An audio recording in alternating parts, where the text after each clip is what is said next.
Hey Cal fans, I'm sorry to say that this is the last film breakdown of the season, and I wish it could have been on a happier topic, but today we have to talk about Jordan Lasley, the man who accounted for almost half of UCLA's offensive yards on Friday night.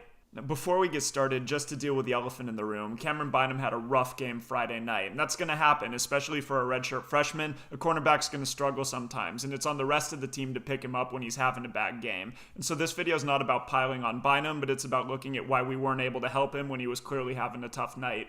What we're seeing in these clips is that playing press man on Lasley just wasn't going to happen. So if you can't press, what do? Well, you can pull the cornerback off the line of scrimmage and play off coverage or some kind of zone, but that wasn't going to work for us either.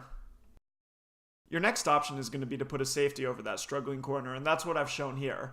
I've paused it a little bit after the snap so that we can see Bynum playing with outside leverage, and this is going to let him take away things like outs and corner routes while the safety can handle anything deep down the seam. What this is going to do, however, is force your linebackers to cover any sort of intermediate crosser from an underneath position, and here we see Rosen doing a great job finding a window between two linebackers and picking up the big completion.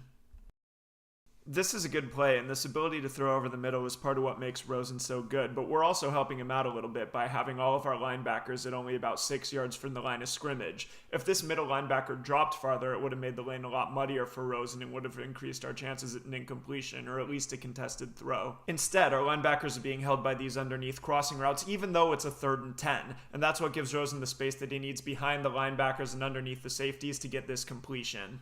If you can't press on the outside and if you can't play man, then you'd better have some really good linebackers dropping into intermediate coverage in the middle of the field. If you don't have that, then there's not going to be very much that you can do, and that's what happened to the Bears on Friday night. Alright, that's all I got for you today. Once again, thanks for tuning in throughout the season, and stay tuned every couple of weeks in the offseason for some posts on broader offensive and defensive trends. It's been fun, and until next season, go Bears!